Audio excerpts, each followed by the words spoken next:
ये है ABPL digital network और आप देख रहे हैं ABPL न्यूज। नमस्कार, मैं रिया तोमर, आप देख रहे हैं ABPL न्यूज। चलिए शुरू करते हैं खबरों का सिलसिला। जब कोरोना की दूसरी लहर तेजी से फैल रही थी, उस वक्त स्वास्थ्य विभाग ने बेरोजगार युवाओं को सेवा में ले लिया था, लेकिन जैसे ही लहर खत्म होने लगी, विभाग ने इन्हें बाहर का रास्ता दिखा दिया। आखिर कोरोना वॉरियर्स के साथ ये कैसे मजाक किया जा रहा है, देखिए पूरी रिपोर्ट। कोरोना की दूसरी लहर के दौरान स्वास्थ्य विभाग ने आउटसोर्सिंग एजेंसी के माध्यम से ANM, GNM फार्मेसी के साथ कंप्यूटर ऑपरेटर्स के पदों पर जनपद में 4 महीने पूर्व 284 बेरोजगार युवक युवतियों को सेवा में लिया था। तब इन लोगों ने रात दिन कोरोना मरीजों की सेवा भी की थी और लहर समाप्त होने के बाद भी वैक्सीनेशन सेंटर्स पर वैक्सीनेशन करने के लिए इनको लगा दिया गया था, लेकिन 4 महीने से इन्हें वेतन नहीं दिया गया है। और जब इन्होंने वेतन देने की मांग की तो इन्हें स्वास्थ्य विभाग ने बाहर का रास्ता दिखा दिया। इसी मामले में इन्होंने रामलीला मैदान में प्रदर्शन करते हुए वेतन देने के साथ साथ काम में वापस लेने की मांग की है। समिति द्वारा CMO की तरफ से हमको 3 महीने के लिए रखा गया था। उसके बाद हमको ना किसी चीज़ का वेतन मिला है। हम 4 महीने हो गए हम अपना काम कर रहे हैं। उसके बाद भी ऑफिस की तरफ से हमें 1 रुपया भी मानदेय नहीं मिला है। जब हमने अपनी सैलरी की मांग करी तो ये लोग कह रहे हैं कि अब कोरोना कम हो चुका है, आप सब लोग निकल जाइए यहाँ से, ऐसा बोलने में आ रहा है। तो मैं ये कहना चाह रही हूँ कि जब हम लोग स्टाफ ही नहीं थे, जब हम इतनी दूर दूर रात के 10-10, 12-12 बजे तक वैक्सीनेशन करके वापस आए, हमारे नाम से मोबाइल टीमें बनी है, तो जो वैक्सीनेशन हुई किसने किया जब हम स्टाफ ही नहीं है। तो ये कहना चाह रहे हैं, हम अपनी मांगों को लेकर यहाँ पर धरना प्रदर्शन कर रहे हैं और हम ये कहना चाह रहे हैं कि हमको पुनः नौकरी में कार्यकाल में रखा जाए और हमको वेतन दिया जाए। राष्ट्रीय संगठन मंत्री रोशन लाल अग्रवाल किच्चा पहुंचे, जहां अखिल भारतीय अग्रवाल सम्मेलन संस्था के लोगों ने उनका जोरदार स्वागत किया और साथ ही उन्होंने समाज सेवा के कार्यों में बढ़ चढ़कर हिस्सा लेने के लिए लोगों से कहा। आइए देखिए पूरी रिपोर्ट। अखिल भारतीय अग्रवाल सम्मेलन संस्था के राष्ट्रीय संगठन मंत्री रोशन लाल अग्रवाल के किच्चा पहुंचने पर संस्था के पदाधिकारियों एवं अग्रवाल समाज के गणमान्य लोगों ने जोरदार स्वागत किया। किच्चा में संस्था से जुड़े पदाधिकारियों एवं गणमान्य लोगों के साथ बैठक करते हुए राष्ट्रीय संगठन मंत्री रोशन लाल अग्रवाल ने संगठन की मजबूती को लेकर विस्तार से चर्चा की। राष्ट्रीय संगठन मंत्री ने अग्रवाल समाज के गणमान्य लोगों से देश सेवा तथा समाज सेवा के कार्यों में बढ़ चढ़कर हिस्सा लेने का आह्वान किया। 1000 इकाइयाँ हैं, बल्कि ये कहा जा सकता है ये हमारी एक अंतर्राष्ट्रीय संस्था है। अपने देश के अतिरिक्त अन्य 20 देशों में भी हमारी ये संस्था कार्य करती है। हमारा मुख्य उद्देश्य रहता है कि अपने अग्रवाल समाज को संगठित करना, उसको सशक्त बनाना। और हम सब लोग चूँकि एक राष्ट्रवादी हैं, धर्मपरायण लोग हैं, देश की अगर कहा जाए कि आर्थिक रीढ़ का आधार है। उत्तराखंड के मुख्यमंत्री पुष्कर सिंह धामी का आज जन्मदिन है, जिसकी वजह से सुबह ही बधाइयों का आना शुरू हो गया। इसी के चलते प्रदेश के कई शहरों में पार्टी कार्यकर्ताओं ने उनका जन्मदिन मनाया। किसी ने मिठाई बांटी तो किसी ने हवन यज्ञ का आयोजन करके मुख्यमंत्री धामी के लिए कामना की।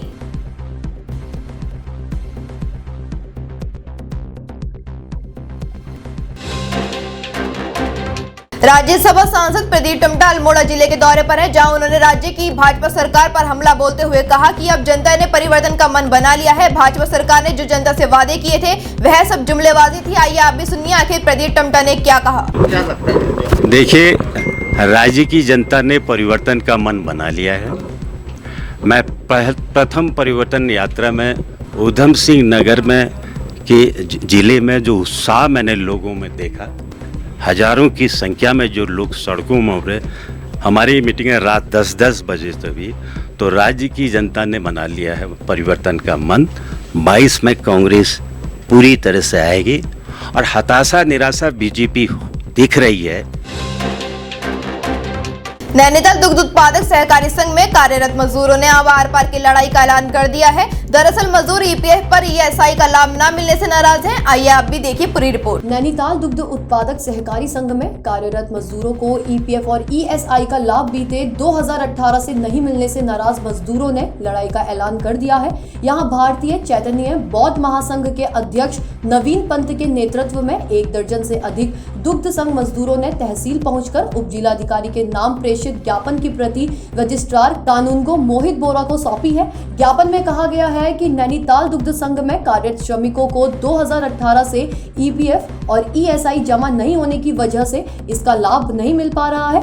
तमाम प्रशासनिक अधिकारियों और जनप्रतिनिधियों से गुहार लगाने के बावजूद भी कोई कार्रवाई नहीं हुई है। ऐसे में लगातार मजदूरों का उत्पीड़न किया जा रहा है, जिससे परेशान होकर अब सभी मजदूर कल 17 सितंबर को दुग्ध संघ लाल कुआं के मुख्य गेट पर धरना प्रदर्शन करेंगे और यदि जल्द ही उन्हें लाभ नहीं दिया जाता है तो सभी श्रमिक आमरण अनशन करने को भी बाध्य होंगे। यहाँ पे जो ये दुग्ध संघ लाल कुआं, यहाँ पर श्रमिकों के साथ उत्पीड़न किया गया है। 3 साल से इनका PF SI इनको कुछ भी नहीं दिया जा रहा है और इनका कोई वहाँ पर खाता नहीं है, ना इनका PF जमा हो रहा है, ना इनका SI जमा हो रहा है। इनके साथ बहुत बड़ा उत्पीड़न किया गया है। ये सभी बेरोजगार, ये जो यहाँ पर रोजगार ये करते हैं दुग्ध संघ में, इनके साथ इन्होंने कई इन मांगों को लेकर के कई बार प्रशासन को बताया और इसको इन्होंने कई बार तहसील में ज्ञापन दे दिया है। सभी को बताने के बाद भी ये लोग मजबूर होकर के अब आए हैं। इनका कहना है यदि जल्द से जल्द इनकी मांगें पूरी नहीं होती हैं, यदि इनका PF और SI जो काटा गया है वो इनको नहीं मिलता है तो ये लोग धरना प्रदर्शन करेंगे और हमारा संगठन और हम सभी बिंदु खत्ता वासी इनके साथ हैं, क्योंकि सारा दूध पूरे बिंदु खत्ता से क्षेत्र से आकर के यहाँ पर होता है और हमारे ही क्षेत्र के लोग जो ये हैं ये यहाँ पर नौकरी करते हैं, उनका PF SI मार दिया जाता है और ठेकेदारी प्रथा में ये इनके साथ ये किया जा रहा है। मेरा नाम प्रकाश सिंह बिष्ट है। आंचल दूध डेयरी में दूध संघ में दिक्कत सर 2018 से अगस्त के माह से जो है हमारा PF जमा नहीं है और SI भी हमारी जमा नहीं है। हमारे SI का तब हमको पता चला जब हमारे साथ का एक बंदा डेली रात में काम करता था तो उसका हार्ट का पेशेंट हो पड़ा। जब उसके उस SI को वो लेके गए, हम उसके कार्ड लेके गए तो वहाँ हॉस्पिटल नाम में मना कर दिया। उसका नाम है बलवंत सिंह बाकुनी। तब जाके हम लोग को सब जानकारी मालूम हुई। हम कितने दिन से लगे सर, हमने विज्ञापन दे दिया है। अब कल से सर हम डेयरी गेट पर बैठने का धरना प्रदर्शन करेंगे।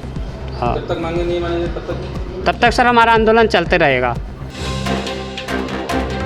गरीब और छोटे मकानों में निःशुल्क पानी देने की मांग को लेकर जल संस्थान कार्यालय में लोगों ने प्रदर्शन किया है। लोगों की मांग है कि गरीब परिवारों को निःशुल्क पानी का कनेक्शन दिया जाए। आइए देखिए पूरी खबर। गरीब और छोटे मकानों में निःशुल्क पानी का कनेक्शन देने की मांग को लेकर आज हल्द्वानी इंदिरा नगर के लोगों ने जल संस्थान कार्यालय में राज्य सरकार के खिलाफ प्रदर्शन किया। उन्होंने कहा कि पानी के कनेक्शन के लिए BPL राशन कार्ड की बाध्यता को खत्म किया जाए, क्योंकि राज्य के अंदर हर गरीब परिवार के पास BPL कार्ड नहीं है, जिससे हर परिवार को पानी उपलब्ध नहीं हो पा रहा है। जल संस्थान के अधिशासी अभियंता के मुताबिक गरीब परिवारों में से सभी के पास BPL कार्ड नहीं है, उस वजह से गरीब परिवारों को नया कनेक्शन नहीं दिया जा सकता। लिहाजा इसके लिए शासन से वार्ता चल रही है। उम्मीद है कि जल्द कोई सार्थक परिणाम सामने आएगा।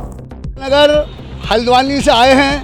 इंदिरा नगर हल्द्वानी एक मलिन बस्ती है। इस मलिन बस्ती में 10 फुट में 20 फुट में झुग्गी झोपड़ी भी बनाकर लोग निवास यहाँ करते हैं और यहाँ पर आने वाले लोग सब वो हैं जिनके पास पानी का कनेक्शन नहीं है। सर ये अभी उत्तराखंड सरकार से एक शासनादेश हुआ था कि नगर क्षेत्र में ऐसे गरीब परिवार जो BPL कार्ड होल्डर हैं और अंत्योदय कार्ड होल्डर हैं जिनका 100 वर्ग मीटर से छोटा मकान है, उनको 100 रुपये में जल संयोजन दिया जाए। लेकिन BPL कार्ड पिछले 15-20 सालों से नहीं बन रहे हैं। इस वजह से जो अभी गरीब लोग हैं, 20 साल में जो लोग गरीबी रेखा में हैं और उनके BPL कार्ड नहीं बन पाए हैं, उस योजना का उनको लाभ नहीं मिल पा रहा है। तो अभी वार्ड मेंबर साहब ये आए थे ये लोगों को लेकर के कि उस योजना से उनको भी लाभ दिया जाए। इस संबंध में चूँकि वो शासनादेश की बाध्यता है कि 100 वर्ग मीटर और BPL वो तो हम नहीं कर पा रहे थे, तो ये प्रकरण जिलाधिकारी महोदय साहब के पास भी उठाया गया था। तो जिलाधिकारी महोदय ने इस संबंध में हमारे सचिव पेयजल से VC में वार्ता भी की थी कि साहब ये इसमें क्लैरिफिकेशन चाहिए कि 100 वर्ग मीटर से छोटे सारे घर को हम देना है या सिर्फ ये BPL को और अंत्योदय को ही देना है। तो उन्होंने कहा जो भी इस संबंध में क्लैरिफिकेशन हम जारी कर देंगे। तो हम लोग उसका इंतजार कर रहे हैं कि क्लैरिफिकेशन आ जाएगा तो हम उसी हिसाब से हम आपस आगे और कनेक्शन को दे पाएंगे। संयुक्त किसान मोर्चा के कहने पर 27 सितंबर को भारत बंद कार्यक्रम को सफल बनाए जाने को लेकर तैयारियां की जा रही हैं। कई संगठनों द्वारा संयुक्त किसान मोर्चा को समर्थन दिया जा रहा है। आइए डालते हैं तैयारियों पर एक नजर। संयुक्त किसान मोर्चा के आह्वान पर भारत बंद के समर्थन में अखिल भारतीय किसान महासभा के द्वारा भारत बंद के कार्यक्रम को सफल बनाए जाने को लेकर तैयारियां की जा रही हैं। इसी क्रम में लालकुआ पहुंचे अखिल भारतीय किसान महासभा के राष्ट्रीय सचिव पुरुषोत्तम शर्मा ने कहा कि भाजपा किसान विरोधी सरकार है और खेती में कंपनी राज लाना चाहती है, इसलिए भाजपा सरकार किसानों के हर सवाल पर बेरुखी अपनाए हुए है। किसानों के खिलाफ बनाए गए 3 काले कृषि कानूनों के खिलाफ किसान पिछले 10 महीनों से दिल्ली में आंदोलन कर रहे हैं, लेकिन केंद्र की मोदी सरकार अपना किसान विरोधी रवैया छोड़ने को तैयार नहीं है। संयुक्त किसान मोर्चे की ओर से हम लोगों ने 27 तारीख को संपूर्ण भारत बंद का आह्वान किया है और ये जो बंद है ये दरअसल में सिर्फ किसानों की मांग पर ही नहीं है। किसान इस लड़ाई की आज अगुवाई कर रहा है पूरे देश का, क्योंकि जो खेती किसानी को गुलाम बनाने की हमारी जो 135 करोड़ की आबादी की खाद्य सुरक्षा को कंपनियों का गुलाम बनाने की जो मोदी सरकार की साजिशें थी, इसके खिलाफ ये 3 कानून आए और इन 3 कानूनों के खिलाफ जो है किसानों ने लड़ाई शुरू की और MSP गारंटी की मांग उसके साथ रखी।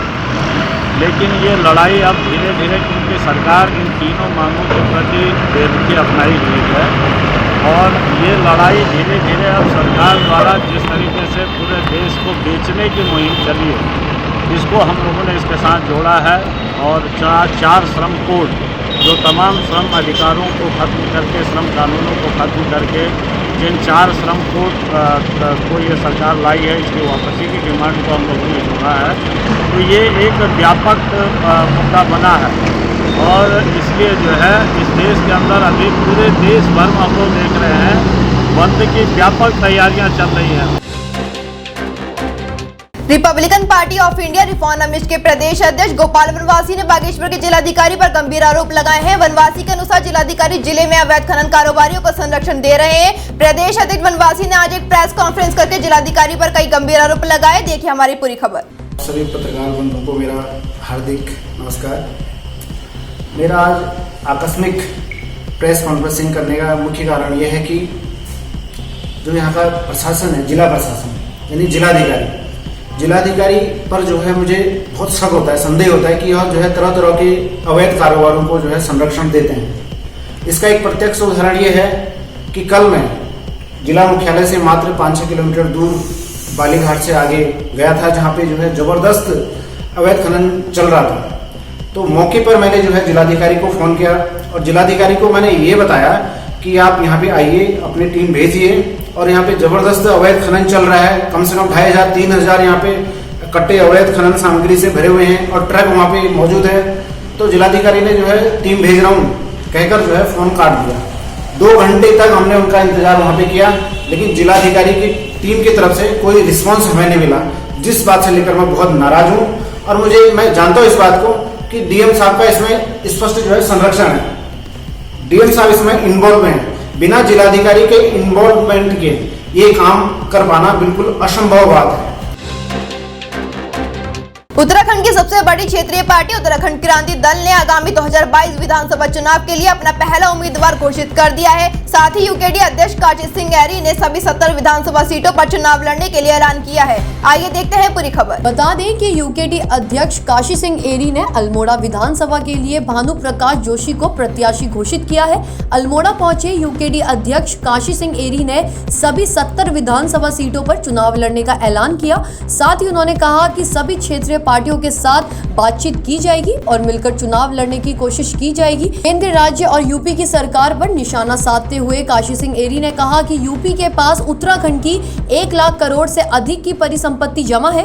केंद्र और राज्य के साथ यूपी में भी बीजेपी की सरकार होने के बावजूद बीजेपी की सरकार परिसंपत्ति लाने में फेल साबित हुई है, जिसको लेकर यूकेडी मुहिम छेड़ेगी। वहीं विस्थापन नीति पर सवाल उठाते हुए यूकेडी अध्यक्ष का सचिन गिरी ने कहा कि साल 2010 से अब तक पर्वतीय क्षेत्रों में 600 से अधिक परिवार विस्थापन की मांग कर रहे हैं, जिस पर आज तक कोई कार्रवाई नहीं हो पाई है यूकेडी के पास। और यूकेडी चुनाव हमेशा मुद्दों को लेकर लड़ी है। धनबल और जनबल के हिसाब से भाजपा और कांग्रेस चुनाव लड़ती है। यूकेडी हमेशा मुद्दों को लेकर लड़ती रही है, चुनाव भी और उससे पहले भी मुद्दों की लड़ाई लड़ती रही है। हमारे पास बहुत सारे मुद्दे हैं, जिन मुद्दों में से प्रमुख जो मैं आज आपके सामने कहना चाहता हूँ, 1 लाख करोड़ से ज़्यादा की परिसंपत्ति उत्तर प्रदेश के पास है हमारी उत्तराखंड की। लेकिन ऐसी बढ़िया परिस्थिति है आज कि डबल इंजन नहीं ट्रिपल इंजन है। केंद्र में भाजपा सरकार है, उत्तराखंड में भाजपा सरकार है, उत्तर प्रदेश में भाजपा सरकार है, और चौथा इंजन ये है कि उत्तर प्रदेश का मुख्यमंत्री हमारे प्रवृत्ति मूल के हैं। ऐसी स्थिति में भी अगर भाजपा हमारी परिसंपत्ति को उत्तर प्रदेश से वापस नहीं ला सकती है, 1 लाख करोड़ से ज़्यादा की परिसंपत्ति है, तो भाजपा को जवाब देना होगा। उत्तराखंड का आंदोलन इसकी मुहिम छेड़ेगा और भाजपा को जब पूरी तरह से जनता के बीच में जवाब देना पड़ेगा। एक तो ये बात है। दूसरा मैं ये कहना चाहता हूँ आपके बीच में कि हम 2010 से तब पर्वतीय क्षेत्र में 355 गांव थे जो आपदाग्रस्त थे और जिनका विस्थापन होना था। लेकिन तब से आज मेरे ख्याल से दुगने हो गए, 600 से ज़्यादा हो गए हैं गांव जिनको विस्थापित होना है। आज तक एक गांव विस्थापित नहीं हुआ, एक घर विस्थापित नहीं हुआ। तब प्रत्याशी की घोषणा का हमारा प्रक्रिया चल रही है और जिलों से जिलाध्यक्षों की और हमारे पर्यवेक्षकों की रिपोर्ट आएगी और उसको पूरा आज तो हमने स्थानीय स्तर पर केंद्रीय हमारे संसदीय बोर्ड के अध्यक्ष भी साथ हैं, तो इनको घोषित किया है। बाकी बड़ा लॉट में हम जल्दी ही उस सारी रिपोर्ट को देके घोषित करेंगे। भारत नेपाल सीमा पर स्थित एसएसबी सीमा चौकी देवीपुरा में 57वीं वाहिनी एसएसबी के कार्यवाहक कमांडेंट द्वितीय कमान अधिकारी ब्रजपाल सिंह नेगी के दिशा निर्देशों से उप कमांडेंट की मेजबानी में नागरिक कल्याण कार्यक्रम के चलते शिविर का आयोजन किया गया, जिसमें निःशुल्क कृषि उपकरण बांटे गए। क्या है पूरी खबर, देखिए हमारी रिपोर्ट। भारत नेपाल सीमा पर स्थित एसएसबी सीमा चौकी के पास मचगांव के 40 गरीब किसानों और जरूरतमंदों को फावड़ा, दराती व खुरपी आदि कृषि उपकरणों का निःशुल्क वितरण किया गया। गौरतलब है कि एसएसबी द्वारा सीमा क्षेत्र के गरीबों को जागरूक व लाभ पहुंचाने के उद्देश्य से समय समय पर विभिन्न कार्यक्रमों व गतिविधियों का आयोजन किया जाता है। इस मौके पर उपस्थित उप कमांडेंट सुविंद्र अम्बावत ने बताया कि सीमावर्ती क्षेत्र के जरूरतमंद गरीब लोगों को लाभ पहुंचाने हेतु इस प्रकार के शिविर आयोजित किए जाते हैं। इस अवसर पर उपस्थित देवीपुरा के ग्राम प्रधान दीपक प्रकाश चंद्र ने एसएसबी का आभार व्यक्त करते हुए बताया कि एसएसबी द्वारा समय समय पर सीमावर्ती क्षेत्र में विभिन्न प्रकार के कार्यक्रमों का आयोजन कर गरीबों व जरूरतमंदों को निःशुल्क लाभ पहुंचाया जाता है। सर्वप्रथम मैं एसएसबी को बहुत ही साधुवाद और धन्यवाद देना चाहता हूँ। ये सीमा क्षेत्र है, यहाँ पर एसएसबी द्वारा स्वयं समय समय पर बहुत ही ग्रामीणों के लिए नए कार्य किए जाते हैं, जिसमें कि गरीब ग्रामीणों को कृषि यंत्र या खेल से संबंधित या हमारे प्राथमिक विद्यालय में जैसे गरीब छात्र हैं कॉपी किताबें और कंप्यूटर की तक गुदमी में व्यवस्था की गई है। मैं इसके लिए एसएसबी का बहुत आभार एवं धन्यवाद करता हूँ। जो है हमारे बॉर्डर एरिया में करती रहती है। पहले एसएसबी का रोल आपको भी पता होगा कि जो है बॉर्डर एरिया में सभी लोगों को ट्रेन करना, इस टाइप के जो प्रोग्राम थे वो करने का होता था। पर जब से one guard border one force का कॉन्सेप्ट आया तो हमको नेपाल बॉर्डर की और भूटान बॉर्डर की जिम्मेदारी दी गई। इस बॉर्डर की सुरक्षा के साथ साथ यहाँ के लोगों का डेवलपमेंट ही हमारा फर्स्ट प्रायोरिटी है। अभी के लिए इतना ही, जुड़े रहिए एबीपी न्यूज के साथ। ये है एबीपीएल डिजिटल नेटवर्क और आप देख रहे हैं एबीपीएल न्यूज।